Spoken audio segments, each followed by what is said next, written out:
Okay, let's just dive right in.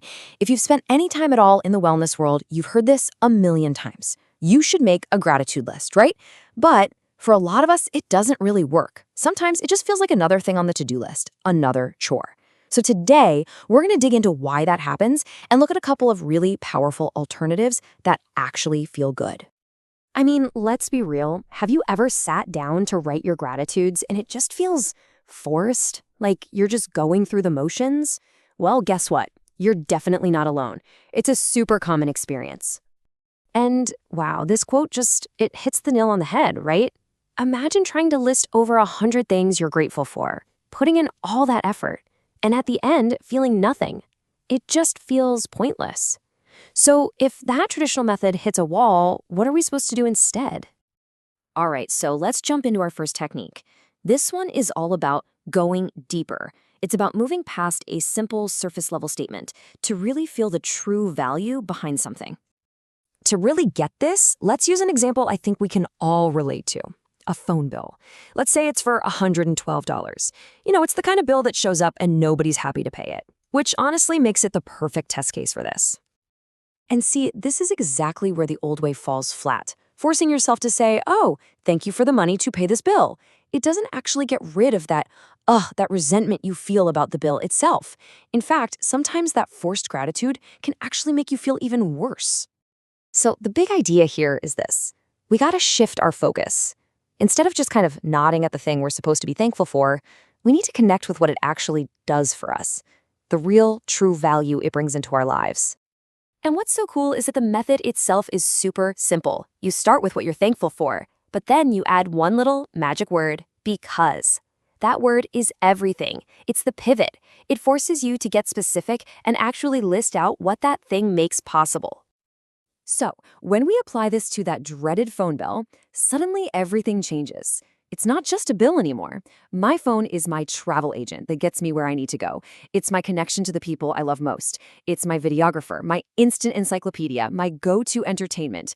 When you list it all out like this, the energy just completely shifts from resentment to real, genuine appreciation. You can actually feel it. Okay, so that was technique number 1, going deep on one specific thing. But technique number 2 is different. It's called find beauty, and it's less about doing something and more about just noticing. This quote is really the heart of this whole method. It's not about forcing a feeling of gratitude at all. It's about letting it just bubble up naturally by observing the beauty that's, it's already all around you. And the key here is that this feeling isn't manufactured. You're not on a mission to find something to be grateful for. You're just looking up.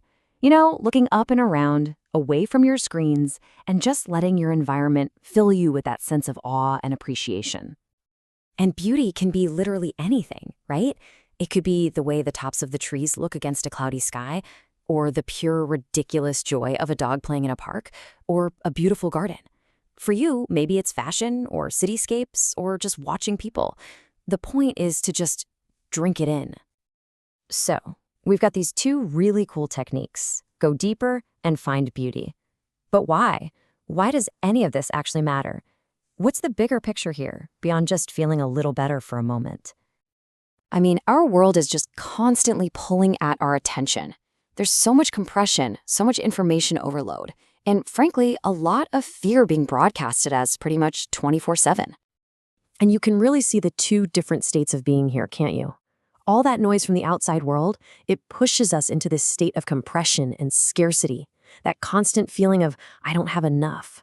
But these practices, they pull you back to your own inner source. They bring you back to spaciousness, presence, and possibility.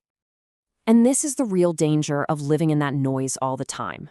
When you're constantly overwhelmed or afraid or just inundated, your world shrinks. Possibilities literally seem to vanish because all your focus gets compressed down into just surviving the next thing. But, and this is the good news, these practices are the antidote.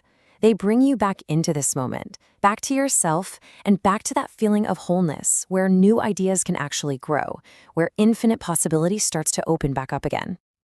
So where does this all lead? Well, it's about unlocking your own potential by reclaiming that inner space. And it happens in a pretty simple 3-step process. First things first, these practices they let you soften. All those hard edges and sharp corners of stress and overwhelm, they start to smooth out. You can actually take a full breath. And once things get a little softer, you create enough space and quiet to actually hear your own thoughts again. You can start to tell the difference between what you truly feel and all the noise coming from everyone else. And that leads to the most powerful outcome of all, choice. When you can hear yourself think, you get your agency back.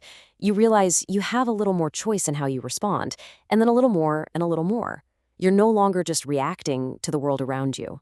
So, look, if the old way of gratitude feels like just another chore, try one of these methods.